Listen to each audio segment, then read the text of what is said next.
Te souviens-tu quand tu étais petite puis que tu revenais à la maison avec ton sac rempli de bonbons? Je sais pas si tu faisais comme moi, là, mais là, moi, j'étalais ça partout sur le plancher. Puis là, je faisais le tri. Alors, je mettais tous les sacs de chips d'un côté. Je mettais tout ce qui est plus petits bonbons, suçons, tout ce qui était plus en gélatine, finalement, d'un côté, tout ensemble. Et je laissais les chocolats d'un bord. Puis là, je mettais ça dans 3 bols. Puis j'avais même droit de les avoir dans ma chambre. Ma mère était un petit peu crazy, là. Elle me laissait les avoir dans ma chambre. Mais je me souviens d'une année où mon chat a fait pipi dans mon bol de chocolat. Puis moi, là, je suis du type à manger ce que j'aime moins en premier, puis à me garder mon préféré à la fin, là. Tu sais, moi, quand je mange un petit bol de party mix, là, t'as pas le droit de venir piger dans mon bol de party mix parce que je mange toute la cochonnerie que j'aime pas au début, puis je me garde toutes les bonnes affaires à la fin. Fait que c'était la même affaire avec mon bol de chocolat. J'avais tout gardé mes bonnes petites affaires pour moi. Puis là, mon chat est venu ruiner ça. Oh my God, je me souviens, j'ai tellement, mais tellement pleuré. Puis là, rendu à l'âge adulte, ben, je peux comprendre que la période de l'Halloween peut être difficile. Ça peut être challengeant pour tes bonnes habitudes. Alors, c'est exactement pour cette raison que je t'ai préparé cet épisode-ci en édition spéciale et je vais te proposer un challenge Halloween qui shine. Bouge, mange, shine.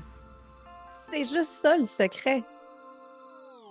Que tu sois une femme occupée, une maman débordée ou une femme de carrière établie, ta santé ne devrait jamais être négligée. Avec ce podcast, j'ai envie de te transmettre ma passion des saines habitudes de vie pour t'inspirer à prendre soin de toi, pour shiner comme jamais. Ta santé est ma priorité. Mon nom est Marie-Ève Tétrault, coach fitness, et je vais continuer de te faire bouger plus, manger mieux, pour que tu shines now. Let's go! Salut à toi, belle femme qui brille de santé. J'espère que tu vas bien. Si tu es une bébite à sucre, puis que là, il y a plein de petits potes de bonbons un peu partout, que ce soit au bureau ou à la maison, je peux comprendre justement que ça devient difficile à nous gérer parce qu'on est vraiment entouré. Et là, la tentation, elle est solidement présente. Puis même si tu n'es pas nécessairement une type sucre comme moi je suis plus une type salé, mais le fait d'avoir justement là, à portée de main des petites douceurs, puis là, tu sais, une petite bouchée par-ci, une petite bouchée par-là, on s'en rend pas trop compte, mais on finit par ingérer quand même une bonne quantité de sucre. Alors aujourd'hui, mon but, c'est de te partager justement des trucs pour profiter des petits plaisirs de la vie, mais tout en respectant tes objectifs santé. Parce qu'on le sait, là, le fait d'avoir un excès de sucre dans ton corps, dans ton sang, mais ça a des répercussions négatives sur ton énergie, ça a des répercussions sur ta concentration et même sur ton humeur. Et au-delà de ça, ça vient aussi réduire ta fierté, ta confiance en toi, en tes capacités de réussite. Puis tout ça, ça peut venir bousiller tous tes efforts puis tes bonnes habitudes. Donc, l'idée avec l'épisode d'aujourd'hui, c'est vraiment pas que tu te sentes dans la restriction. Bien au contraire, mais j'ai plutôt envie que tu sois dans le plaisir, hein? C'est essentiel. Puis le plaisir de savourer aussi sans tomber dans l'excès. Alors, voici mes outils et mes idées pour faire le challenge Halloween Shine pour t'aider justement à rester bien dans ton corps, dans ton esprit, tout en profitant. Donc, il y a 3 étapes dans le challenge Halloween Shine. La première, ça va être justement de choisir tes pépites. La deuxième sera de trouver l'art de savourer. Et la troisième et dernière étape, ce sera de te proposer justement des alternatives créatives et amusantes. Donc, la première des choses à faire est un peu comme lorsque j'étais petite, de faire une sélection, de regarder justement, de sélectionner c'est quoi tes bonbons préférés. Tu sais, pour pas justement manger n'importe quoi qui sont juste des calories vides au final. Donc, de sélectionner tes favoris et de peut-être aussi te faire un nombre, tu sais, de te donner un objectif, un nombre maximal de petits bonbons que tu peux manger en une journée. Parce que sinon, si on ne fait pas ça, on finit par manger un peu n'importe quoi sans trop réfléchir. Puis après ça, bien, on ne se sent pas bien puis on se sent mal. Donc, la première des étapes, c'est vraiment de prendre conscience et de faire une sélection de tes petits plaisirs de la vie dans le plaisir. Et là, quand on parle de plaisir, on rentre dans l'étape 2, l'art de savourer. Puis là, ça va être bon pour le challenge de l'Halloween, mais ça va être bon aussi pour tous tes repas. On mange souvent trop pressé, on ne prend pas le temps de regarder avec nos yeux, de sentir notre nourriture et de manger en pleine conscience. Alors, l'étape numéro un, avant même d'ouvrir ton petit papier de bonbons, c'est de t'arrêter et de respirer. Éveille tous tes sens en même temps. Donc là, tu peux ensuite de ça déballer ton bonbon. Tu peux le sentir, tu peux en mettre une petite bouchée sur ta bouche. Tu sais, laisse fondre ton bonbon dans ta bouche un peu. Et reste à l'écoute des sensations que ça apporte justement dans ton corps. Qu'est-ce que ça éveille dans ton esprit aussi. Donc, c'est vraiment une bonne façon de déguster puis d'apprécier ce moment-là pour pas juste t'empiffrer de cochonneries.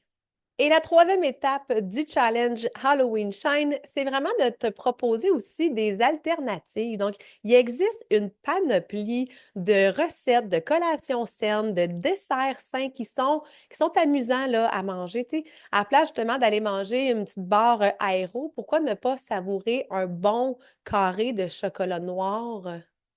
Il en existe de toutes sortes, là. Ça peut être avec des noix, ça peut être avec des petits fruits séchés, tu peux les fabriquer maison. Une autre collation que j'aime beaucoup, c'est d'avoir des fruits trempés dans un beurre d'amande, par exemple. Donc, j'aime beaucoup souvent me trancher des pommes et je vais me tartiner un petit peu de beurre d'amande. C'est savoureux, puis en plus, c'est protéiné. Et je ne sais pas si tu connais le hummus au chocolat. Ça, pour toutes les bébites à sucre, là, c'est une grande révélation chez mes clientes quand je leur partage cet aliment-là que tu peux retrouver justement avec les hummus commerciales à l'épicerie. La beauté avec ces types de collations-là, c'est que ça va venir satisfaire ton envie de sucrer, mais en même temps, ça va te donner beaucoup plus de nutriments, des vitamines. Ça va venir soutenir ton corps et ton énergie. Puis là, je le sais, là, il y a sûrement des rages qui vont venir que là, tu vas avoir envie de dévaliser le sac de bonbons de tes enfants. Donc, je vais te donner des conseils pour ne pas flancher, justement, pour ne pas défaire ton estime de toi, pour respecter l'engagement que tu t'es fait envers toi, envers tes objectifs, puis envers ta santé. Donc, c'est des astuces shine pour éviter les excès. Alors, quand tu as un goût de sucré, puis que là, tu as de la misère à te contrôler, bois de l'eau. OK? C'est la première des choses qu'on devrait faire. Tu peux même l'aromatiser là, avec une eau citronnée, que tu la prennes chaude ou froide, là, mais prends-toi un bon verre d'eau. Une deuxième astuce aussi, c'est de t'arrêter. Prends une pause avant de te garrocher dans le bol de bonbons ou dans le bol de chips. Prends conscience de ce qui t'arrive présentement et de peut-être pourquoi tu as cette rage-là. Est-ce que c'est une rage émotionnelle? Parce que c'est souvent ça.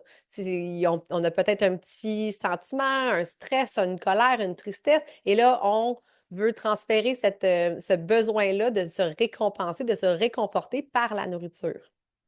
Donc, juste en attendant quelques minutes, ça pourrait grandement t'aider à ce que la rage de sucre, finalement, elle passe sans que tu aies eu besoin nécessairement d'aller manger.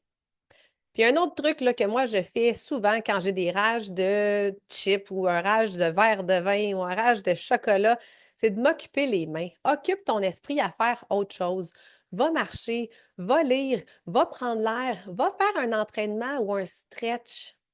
Puis je te dis, la rage, elle va passer. Tu sais, les rages de bouffe durent entre 10 et 30 minutes environ. Tu sais, pense-y, là. Qu'est-ce qui est mieux? Flancher, aller dans ta rage de sucre, manger de la cochonnerie, te sentir mal, te sentir pas fier, être découragé pendant 2, 3 jours, ou tu te donnes les outils nécessaires, tu occupes ton esprit à faire autre chose, tu bois un verre d'eau, tu vas respirer, et là, la rage va passer au bout de 5, 10, 15, 30 minutes. Puis là, après ça, tu vas être fier de toi. Ça va augmenter justement ton estime en tes propres capacités, puis tu vas te sentir bien.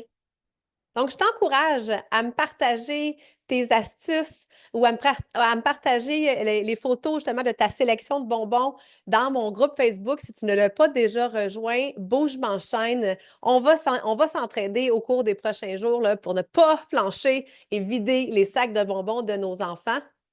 Alors, le lien est dans la description pour rejoindre le groupe. Je termine l'épisode en te disant que l'important, là, c'est de trouver un certain équilibre entre tes plaisirs, ton bien-être et tes objectifs. L'idée, là, c'est pas de te restreindre puis de te taper sa tête. Je te remercie d'avoir été avec moi et n'hésite pas à partager l'épisode avec d'autres amis pour les inviter à faire le challenge Halloween Shine avec nous. Et nous, on se retrouve au prochain podcast. Merci de prendre le temps d'être avec moi. Tu as aimé ton épisode? Partage-le à une femme qui mériterait elle aussi de briller. Et n'oublie pas de t'abonner pour ne rien manquer.